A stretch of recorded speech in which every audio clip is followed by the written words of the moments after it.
ጥላሁን ገሰሰ ኢትዮጵያዊ ኮከብ ተዋናይና ታዋቂ ዘፋኝ ነበር። ኒክ ስሙ ድምፁ የመጀመሪያ ሕይወት ጥላሁን በኦሮሚያ ክልል ወሊሶ መስከረም 29 ቀን 1940 ተወለደ። ወላጆቹ ገና በልጅነቱ ተለያዩ። ጥላሁን ያደገው ሁለቱም ወላጆቹ ከወሊሶ ለመልቀቅ ከወሰኑ በኋላ ነው የወሰዱት አያቱ። በራስ ጎበና አንደኛ ደረጃ ትምህርት ቤት ተምሯል። ጥላሁን ገና በለጋነቱ ዘፋኝ መሆን እንደሚፈልግ ያውቃል። የሀገር ፍቅር ቲያትር ሙዚቀኞች ከነጋቱ ከልቃይ እና ዮኤል ዮሐንስ ጋር ወደ ቤታቸው ሲመጡ በ12 ዓመቱ ጥላሁን ወደ ዘፋኝ ለመሆን ያለውን ፍላጎት ለመንገር አነጋግሯቸዋል። ዮኤል ለወጣቱ ጥላሁን የሰጠው ምክር ወደ ዋና ከተማ አዲስ አበባ ሄዶ ቲያትር ቤት ውስጥ ጥላሁን ምክሩን በቁም ነገር ወሰደው። በ13 ዓመቱ ከተጫነው ትራክ ጀርባ ከቤት ሸሸ። ከቤተሰቦቹ ተቃውሞ ቢገጥመውም እሱ እንደ ዘፋኝ ለማድረግ ቆርጦ ነበር። የሙዚቃ ሥራ ጥላሁን ወደ ዋና ከተማ አዲስ አበባ ለመዛወር መወሰኑ እርስ በርሱ የሚጋጩ ትረካዎች አሉ። ሙዚቀኛ ለመሆን ወደ አዲስ አበባ ተዛውሯል ሲሉ፣ አንዳንዶች ደግሞ ከእናቱ ጋር ለመኖር እንደመጣ ይጽፋሉ። የ14 ዓመቱ ወጣት ጥላሁን አዲስ አበባ እንደደረሰ ለመጀመሪያ ጊዜ ታይቶ ሀገር ፍቅር ቲያትርን ተቀላቀለ። ጥላሁን አግኝቶ ከሌላ ታዋቂ ዘፋኝ ፋሪው ኃይሉ ጋር ወዳጅነት ፈጠረ። ሁለቱም ወጣቶች እና ቲያትር ቤቱ በሰጠው መኖሪያ ቤት ውስጥ ይኖራሉ።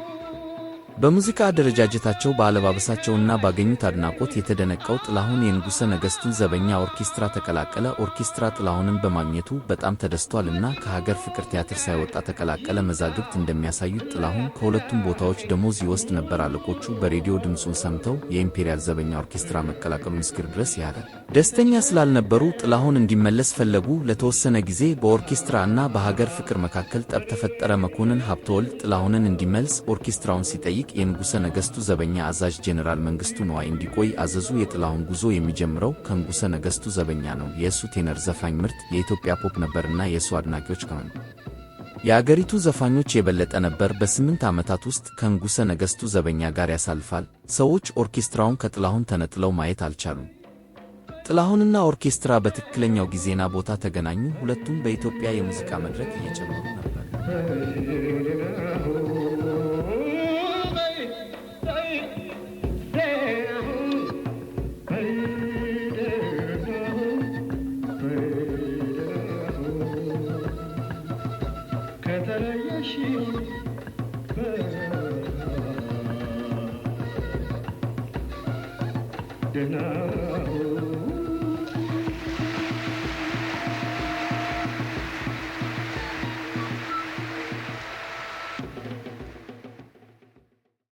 ኦርኬስትራ በትክክለኛው ጊዜና ቦታ ተገናኙ። ሁለቱም በኢትዮጵያ የሙዚቃ መድረክ እየጨመሩ ነበር። የኦርኬስትራ እና የጥላሁን ድምፅ አመርቂ ዜማ እና ዝግጅት የኢትዮጵያ ሙዚቃ ድንቅ ሥራዎችን ፈጠረ። በ1960 የንጉሠ ነገሥቱ ዘበኛ በንጉሠ ነገሥቱ ኃይለሥላሴ ላይ ያልተሳካ መፈንቅለ መንግሥት ሞክረው ንጉሡ ብራዚልን ለመጎብኘት ላይ እያሉ ነበር። ጥላሁን ከሌሎች የንጉሠ ነገሥት ዘበኛ ክፍል አባላት ጋር ለአጭር ጊዜ ታስሮ መፈንቅለ መንግሥቱን ደግፏል ተብሎ ተከሷል። ምክንያቱ ደግሞ ከመፈንቅለ መንግሥቱ በፊት ከተቀረጹት ድንቅ ዜማዎቹ መካከል አንዱ ይሆናል። ከዚህ በኋላ መውሰድ አልችልም በሚል ርዕስ በአፈወርቅ ዮሐንስ ተጻፈ። በ4 ቀናት የመፈንቅለ መንግሥት ሙከራ ዘፈኑ የሕዝቡን ድጋፍ ለማግኘት በኢምፔሪያል ዘበኛ መተከል ራዲዮ ተሠራ። በኋላም ተፈታ። ከመፈንቅለ መንግሥቱ በኋላ ንጉሠ ነገሥቱ ከወሰኑት ውሳኔዎች አንዱ የንጉሠ ነገሥቱን ዘበኛ ኦርኬስትራ መዝጋት ነበር። ጥላሁንን ጨምሮ ሙዚቀኞቹ ወደ ሌሎች የቲያትር ቤቶች ሥራ ፍለጋ ሄዱ። ጥላሁን ወደ ራስ ባንድ እና ብሔራዊ ቲያትር ቤት ተቀላቀለ። የእሱ ተወዳጅነት በቲያትር ውስጥ ብቻ እያደገ ነበር።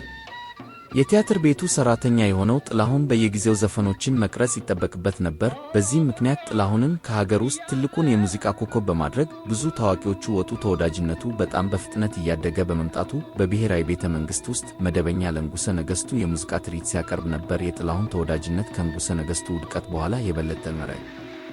በ1970ዎቹ እና 80ዎቹ ውስጥ ጥላሁን አንዳንድ ድንቅ ሥራዎቹን መዝግቧል።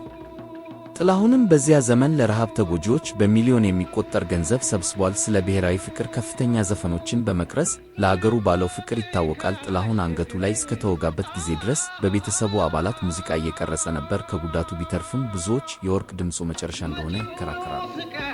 ሽልማት